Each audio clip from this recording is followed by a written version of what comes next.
आयतन भी देख लिए। अब देखते हैं पर रिजल्ट नो चेंज पर जो सवाल बनेंगे उनको कैसे करना होता है। तो एरिया वाले सभी सवालों को एक साथ मिक्स करते हैं अपन यहाँ पे। हमें कह दिया गया, क्वेश्चन दिया गया आयत, आपसे कहा गया आयत की लंबाई में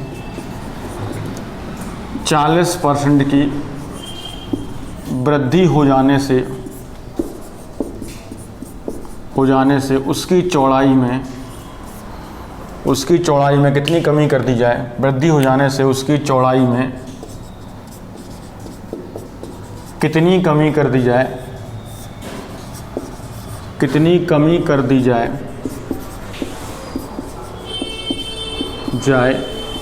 कि क्षेत्रफल पर कोई प्रभाव ना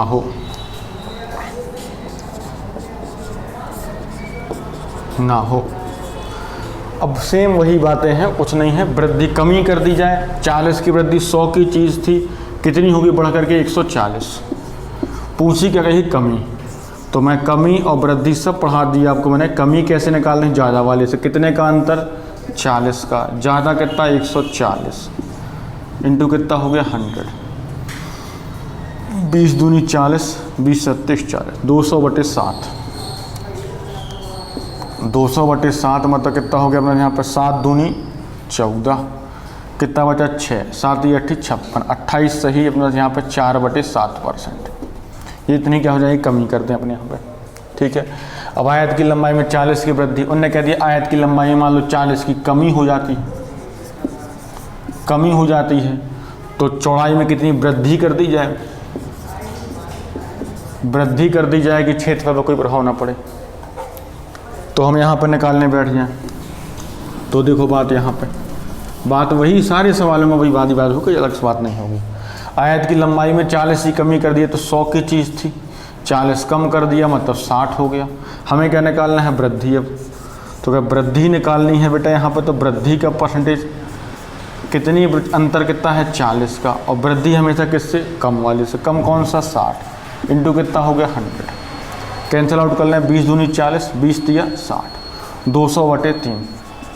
200/3 मतलब कितना है 66 सही 2/3%। ये हो गया 3 6 18, कितना हुआ 2, 3 6 18, 2/3%। ठीक है, ये हो जाएगी वृद्धि। तो जब रिजल्ट नो चेंज पर जितने भी सवाल आएंगे तो बस इतना ध्यान देना, वृद्धि कर रहे हैं, कमी कर रहे हैं, क्या कर रहे हैं, जो आपसे पूछा गया वो आप निकाल लो, बन जाया करते सभी से। तो ये हो जाता है रिजल्ट नो चेंज पर सवालों पर। आयत बन जाएगा, आयत से त्रिभुज कह रहे हैं, त्रिभुज की लंबाई में ये कर दिया, चौड़ाई में कितना कम कर दें, तो वैसे ही आयत रहेगा, वैसे ही त्रिभुज रहेगा हमारे पास, है ना। तो ये सारे सवाल आपसे रिजल्ट नो चेंज करते हुए बन जाएंगे। अब यहाँ पे क्लियर बात है। यहाँ पे रिजल्ट नो चेंज के बाद अगले टाइप पे चलते हैं अपन। यहाँ पे अगला टाइप क्या आने वाला है, तो अगला जो टाइप है हमारे पास उसको देखते हैं अपन। अगला टाइप जो होता है वो क्वेश्चन होता है बेटा आपका एग्जामिनेशन से। अगले टाइप की तरफ चलते हैं, तो अगला टाइप है आपका एग्जामिनेशन पे। जो जनरल क्वेश्चन आपके आएंगे इसमें वो देखते हैं एग्जामिनेशन पर। परीक्षा पर आधारित प्रश्न, कई प्रकार के सवाल बनते, पर आपसे जो उम्मीद होती है क्वेश्चन पूछने की वो बहुत एक ही टाइप बनता है जो पूछ रहा था आपसे। तो वो टाइप क्या रहेगा, वो क्वेश्चन अपन यहाँ लिख लेते हैं। क्या रहेगा देखते हैं अपन। पहले तो आपसे कहा गया यहाँ पर सीता ने किसी परीक्षा में 24% अंक प्राप्त किए। मैं क्वेश्चन बोले दे रहा हूँ आपको, लिख लीजिएगा। सीता ने किसी परीक्षा में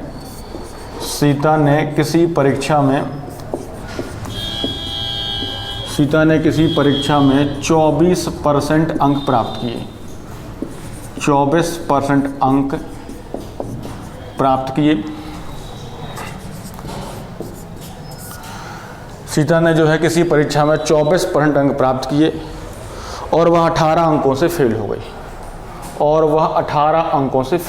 और वह फिर भी मैं 2 टाइप इसमें ले लूँगा आपके। और वह 18 अंकों से फेल हो गई। 18 अंकों से फेल हो गई।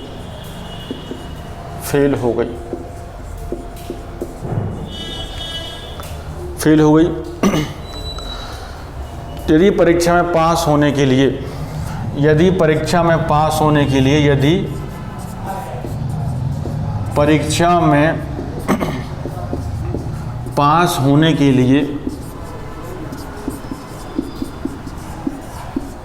के लिए न्यूनतम उत्तीर्णांक न्यूनतम उत्तीर्णांक, परीक्षा में पास होने के लिए न्यूनतम उत्तीर्णांक 30% हो, न्यूनतम उत्तीर्णांक जो है 30% हो तब परीक्षा का पूर्णांक क्या होगा, तब परीक्षा का पूर्णांक क्या होगा, ये आपका सवाल है। परीक्षा में 2 टाइप के क्वेश्चन आपको करवाए दे रहा हूँ। पहला टाइप जिसमें जो है सिंगल पर्सन पर क्वेश्चन बना देते हैं और दूसरा टाइप जिसमें डबल पर्सन ले लेते हैं। ठीक है, तो सिंगल पर्सन का अपन टाइप देख रहे हैं अभी। बनते 4 केस हैं पर आपसे जनरली 2 केस ही बन जाते हैं। एसएससी सीजीएल वगैरह देने जाओ तो आपको चारों केस देखने होते हैं। अब सीता ने किसी परीक्षा में 24% अंक प्राप्त किए। सवाल देखें तो सीता ने कितने प्राप्त किए, हम सॉल्व कर लेते हैं। कॉन्सेप्ट क्या है वो ध्यान रखना कि सीता ने 24% प्राप्त किए।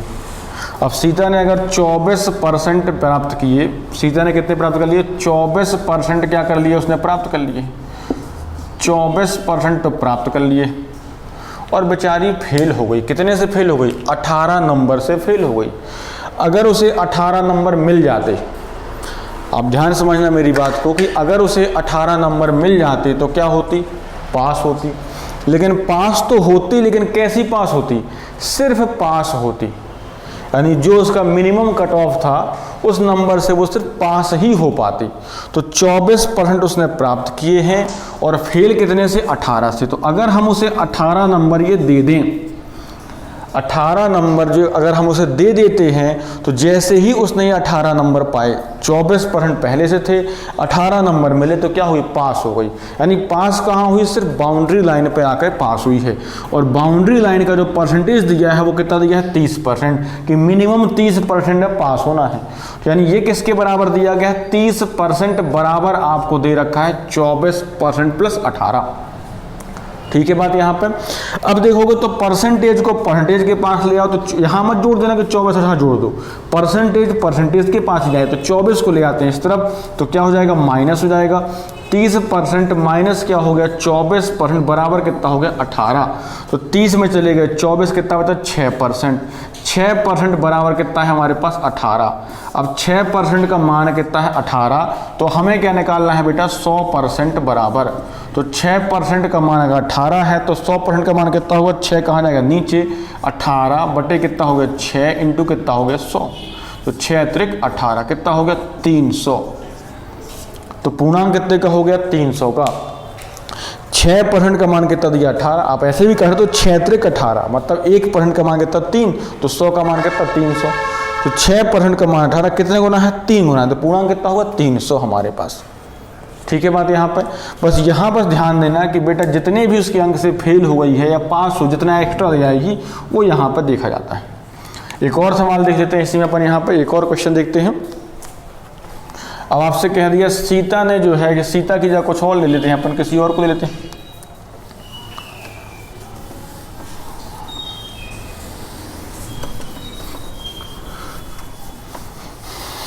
और देख लेते हैं अपन इसमें आगे। चल देख, अब सीता की जगह कुछ और ले लेते हैं अपन यहाँ पर। तो अगला सवाल जो परीक्षा में आपके पूछा गया है वही लिख लेते हैं अपन यहाँ पर, कि अगला सवाल क्या पूछा गया आपसे पेपरों में, तो वो सवाल अपन देख लेते हैं अपन। देखें, हमें सवाल दिया रखा है यहाँ पर, लिखें सवाल। किसी परीक्षा में मोहन ने 35% अंक प्राप्त किए।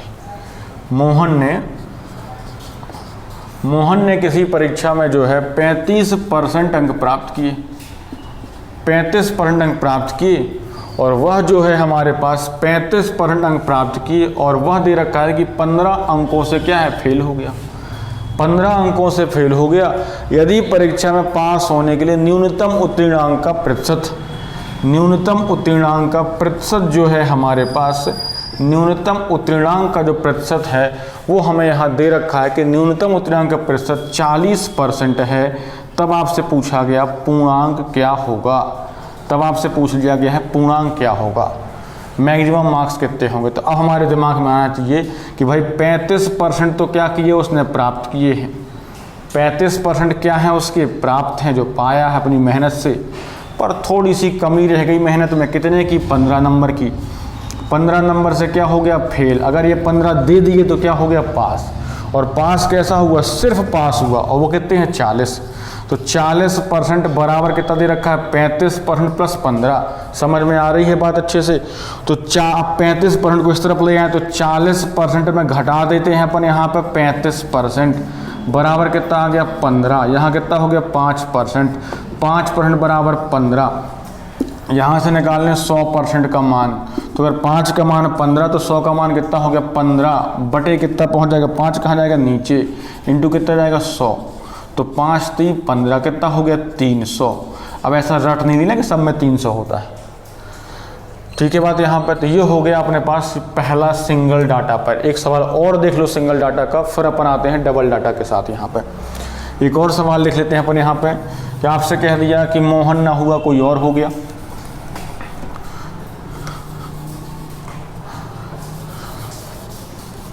तो एक सवाल और अपन देख लें इस पर सिंगल डाटा के साथ, फिर अपन चलें आगे।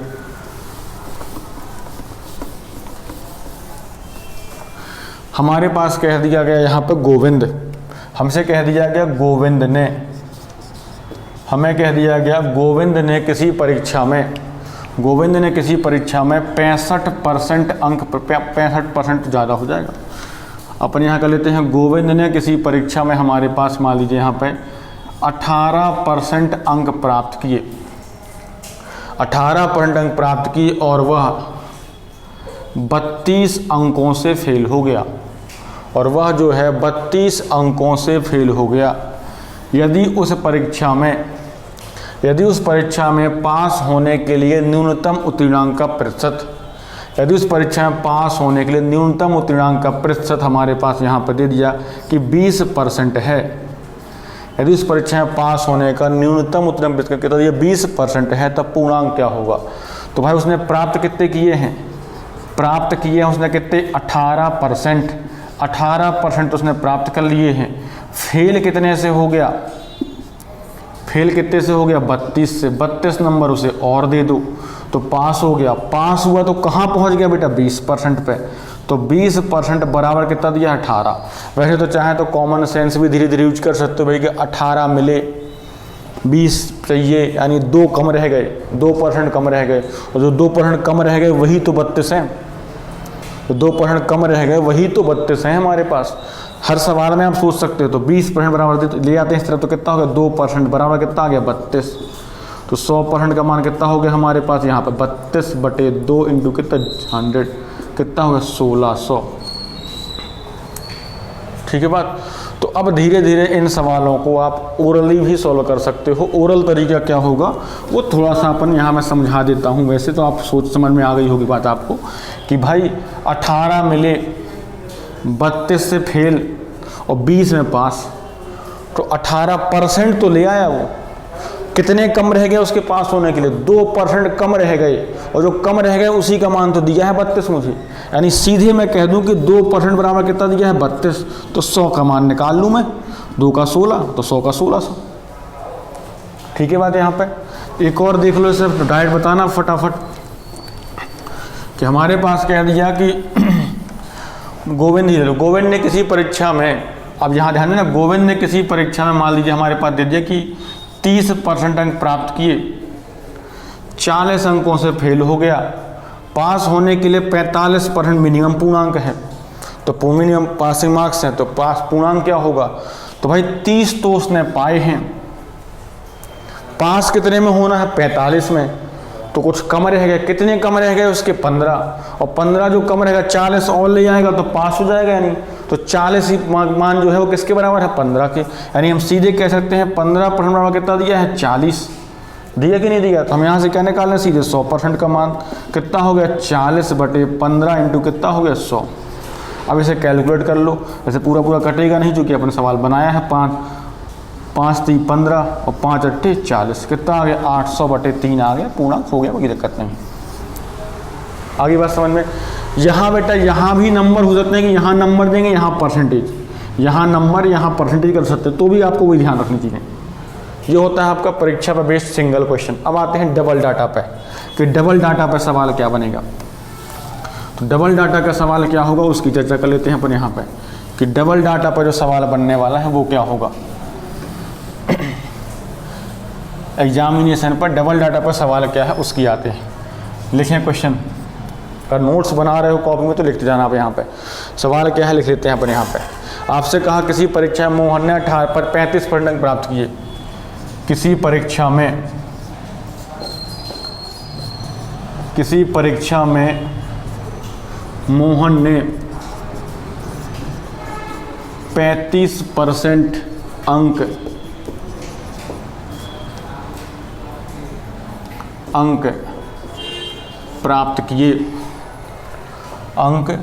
प्राप्त किए तथा वह 18 अंकों से फेल हो गया।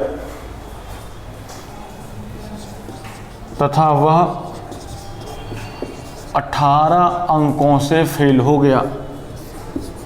18 अंकों से फेल हो गया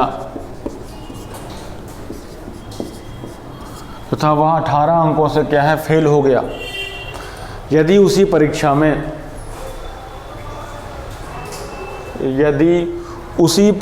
में उसकी बहन ने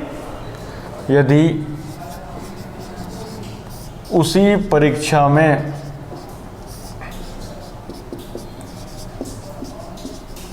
उसकी बहन ने 55% अंक प्राप्त किए हों, 55% अंक प्राप्त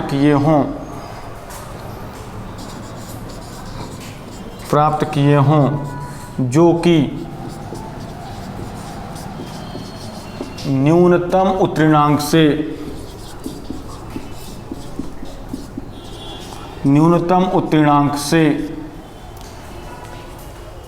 54 अंक ज़्यादा हैं, जो कि न्यूनतम उत्तीर्णांक से 54 अंक ज़्यादा हैं,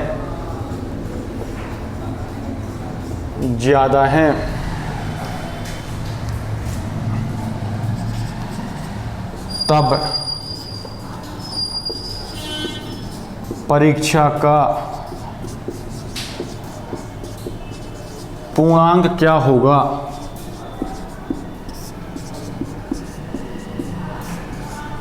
दे दिया। अब हमसे यहाँ पर जो सवाल दे रखा है, अब देखो वैसे तो इसमें 4 से इसके अंतर्गत 3-4 सवाल बन जाते हैं, पर सबसे ज़्यादा पूछा था पूर्णांक क्या है, वही हमें ध्यान रखना है। तो बस पहले एक बेसिक सा कॉन्सेप्ट समझ लो, फिर अपन डायरेक्ट कर देंगे। अब मोहन ने कितने पाए बेटा, 35। पहले बात कर लेते हैं मोहन की। मोहन भाई साहब ने पाए कितने हैं, 35। तो मोहन ने प्राप्त कितने किए, तो मोहन ने प्राप्त किए कितने, 35%। 35 प्राप्त किए, लेकिन मोहन क्या हो गया, फेल। मोहन फेल हो गया। कितने से फेल हो गया, 18 से फेल हो गया। उसकी बहन की बात कर लें तो बहन ने कितने पाए, तो उसकी बहन ने कितने पाए हैं, तो बहन ने जो प्राप्त किए हैं हमारे पास अंक कितने प्राप्त किए, वो कितने हैं, 55%। बहन ने प्राप्त किए हैं 55%, जो कि क्या है, ज़्यादा है। कितने ज़्यादा है बेटा, 54 अंक ज़्यादा है। इसका मतलब क्या हुआ, देखें, मतलब मोहन ने 35 मिले, 18 से फेल। 18 अंक मिल जाते तो पास हो जाता। बहन 55 ले आई, जो कि पास होने से 54 ज़्यादा थे। अगर 55% में 54 निकाल भी लो तो भी क्या है, वो पास है। लेकिन फिर कैसी पास होगी, सिर्फ पास होगी, बहुत ज़्यादा नंबर नहीं गिलाएंगे, सिर्फ पास होगी। तो 35% इसने पाया और 18 से ये फेल है। अगर हम इसे 18 नंबर ये दे दें तो ये क्या हो जाएगा, पास हो जाएगा। इनने 55 सिर्फ पास, इनने 55% पाए और 54 क्या है इनके ज़्यादा। अगर 54 इनके ज़्यादा हैं तो इनसे अगर जो 54 ज़्यादा है अगर वो ले लें, अपन वापस ले लें, तो ये भी क्या हो जाएंगे, सिर्फ पास। तो ये भी सिर्फ पास हुई और ये भी सिर्फ पास हुई, यानी इसका मतलब अब दोनों क्या हो गए, बराबर। ये 18 से फेल हो रहे थे भाई साहब, तो इन्हें 18 दे दिए तो ये क्या हो गए, पास। अब बहन जी क्या थी, 54 ज़्यादा ले आई थी। अब ज़्यादा ले आई तो इनके क्या करने पड़ेंगे, हम उतने कम कर लेते हैं, तो ये भी सिर्फ पास। अब परसेंटेज को परसेंटेज के पास लिया और अंक को अंक के पास ले जाते हैं। तो 55 जब इस तरफ आएगा तो माइनस का, और 18 जब उस तरफ आएगा तो माइनस का, और जुड़ जाएंगे हमारे पास। तो अंक को अंक के पास और नंबर को नंबर के पास, डायरेक्ट घटा देते हैं सीधे। 55% माइनस क्या हो जाएगा, 35%। और ये इसके पास तो जुड़ जाएगा, तो 54 प्लस क्या हो जाएगा 18, जुड़ जाएंगे सीधे। तो 55 में गए 35, कितना हो गया 20%। 20% बराबर हमारे पास आ गया, कितना आ गया हमारे पास 55 माइनस 35, जोड़ लेते हैं तो कितना हो गया 8 4 12, 5 1 6 और ये कितना 7 72। 20% का मान 72, हम किसका मान निकालें 100% का। तो कैसे निकालेंगे 72 बटे 20 इंटू कितना हो गया 100, ये डायरेक्ट 20 25 100 तो 72 5, तो 20 25 100 5 गुणा कर लेते हैं तो 72 5 तो 72 का 36 और 0 360, ये हो गया, ये हो गया पूर्णांक आपका। आगे बात समझ में कि हमें जब भी क्वेश्चन होगा तो यही करना होगा। अब देखो इस बात को डायरेक्ट ही अपन याद रखें, जब भी ऐसा कोई सवाल आता है तो ये ना लिख करके हम सीधा काम करें कि जब भी कोई ऐसा सवाल आएगा तो आप सीधे याद रखना कि सीधे सवाल निकालो, परसेंटेज का अंतर बराबर होता है अंकों का योग। क्यों होता है वो आपको समझ में आ गया होगा। परसेंटेज का अंतर बराबर अंकों का योग होता है, सीधे इस कॉन्सेप्ट को लगाओ और क्वेश्चन खत्म। परसेंटेज का अंतर ये दिख रहा है आपको, 55 35 दिए थे और अंकों का योग ये दिख रहा, सीधे 100 निकाल लो, ठीक है बात। अब देखें इसी पे एक और सवाल देख लेते हैं अपन यहाँ पे, इसी सवाल को अब एक और सवाल बना लेते हैं अपन यहाँ पे। अंक ज़्यादा कम होंगे तो अपन वो देख लेते हैं कितने ज़्यादा कम हैं तो देख लेते हैं, और मोहन को हटा लेते हैं अपन, मोहन या किसी और को शामिल कर लेते हैं अपन यहाँ पे, मोहन की जगह कोई और होगा।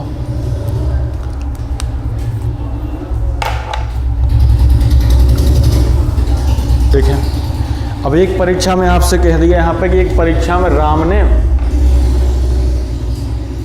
ने 30% अंक प्राप्त किए। राम ने जो है 30% अंक प्राप्त किए और 30 अंकों से फेल हो गया, और वह 30 अंकों से फेल हो गया।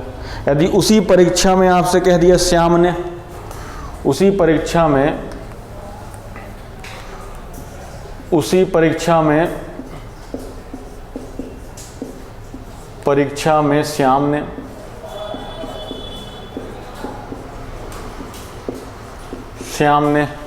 श्याम ने प्राप्त कर लिए 35% अंक, श्याम ने 35% अंक प्राप्त कर लिए, जो कि न्यूनतम उत्तीर्णांक से 80 अंक ज़्यादा थे, 80 अंक ज़्यादा थे। तब आपसे कहा गया परीक्षा का पूर्णांक क्या है। तो मैंने आपको डायरेक्ट बताया क्या करना है, परसेंटेज का अंतर बराबर क्या कर लेना है अंकों का योग। परसेंटेज का अंतर बराबर क्या कर लेना है अंकों का योग। तो परसेंटेज का अंतर तो कितना दिया है 35% माइनस कितना दिया है 30%, और अंक कितने हैं 30 प्लस 80, 35 माइनस 30 कितना आ गया 5%, 30 और 80 कितने 110। डायरेक्ट निकाल लो 100% बराबर कितना 110 बटे 5 इंटू कितना हो गया 100, 5 से काट दिया 20 बार गुणा कर लेते हैं, कितना आएगा 2 2 2200। ये हो गया पूर्णांक आपका। बन जाया करते इस तरह का क्वेश्चन। एक और कर ले तो एक और देख लेते हैं अपन यहाँ पे। किसी परीक्षा में आपने कह दिया, मान लो राम को ही ले लेते हैं। किसी परीक्षा में मान लीजिए हमारे पास यहाँ पे दे दिए, किसी परीक्षा में राम ने 40% अंक प्राप्त किए, 16 अंकों से फेल हो गया। उसी परीक्षा में श्याम ने हमारे पास 60% अंक प्राप्त किए, उत्तीर्ण अंक से उसके जो ज़्यादा थे, उत्तीर्ण अंक से ज़्यादा कर लिए, वो हमारे पास यहाँ पे 24 ज़्यादा हो गए या 34 अंक ज़्यादा हो गए। तो हमसे पूछा गया पूर्णांक क्या है, तो सीधे निकालें परसेंटेज का अंतर 40 और 60 कितने का अंतर 20, 60% माइनस 40%, अंकों का योग 16 प्लस 34 कितने का अंतर 20%, 20% 16 और 34 जोड़ लें तो कितना हो गया 34 6 40 और 10 कितना 50। 20% का मान 50 है, 100% का निकाल लेते हैं। निकालें डायरेक्ट यहाँ 20 25 हो तो 50 25 है, 50 बटे 20 इंटू 100, 20 25 100 कितना आ गया 250। ठीक है, तो ये होते हैं आपके एग्जामिनेशन पे क्वेश्चन। एग्जामिनेशन पे जो क्वेश्चन रहेंगे ये रहेंगे एग्जामिनेशन के क्वेश्चन। ठीक है, तो एग्जामिनेशन वाला पोर्शन जो आपका कंप्लीट हो गया कि एग्जामिनेशन पर जो क्वेश्चन आएगा वो आपका कंप्लीट है यहाँ से। ठीक है, अब देखें यहाँ पे एग्जामिनेशन के बाद अगली चीज़ जो आएगी हमारे पास, वो अगली चीज़ क्या आने वाली होती है। तो एग्जामिनेशन के बाद अगला जो क्वेश्चन बन जाता है हमारे पास, वो बनता है बेटा यहाँ पर, जो आपके इन एग्जाम में पूछे जाते हैं। तो एक तो होता है जनसंख्या पर सवाल। जनसंख्या पर जनरल 2 टाइप के सवाल बनते हैं, 2 तरह के सवाल बनते हैं। बहुत सरल से होते हैं, कोई बहुत कठिन क्वेश्चन नहीं होते। तो जनसंख्या पर सवाल बनेंगे आपके, 2 तरह के सवाल बनेंगे। पॉपुलेशन पर सवाल बनते हैं। तो जनसंख्या पर क्या सवाल बनेंगे, 2 तरह के सवाल बनेंगे पॉपुलेशन पर। तो जनसंख्या पर सवाल देखेंगे तो जनसंख्या पर क्या क्या सवाल हैं उसकी बात करेंगे अपन अगले वाले वीडियो में। जनसंख्या पर 2 तरह के सवाल बनेंगे, वो अगली वाली वीडियो में देखेंगे अपन यहाँ पर।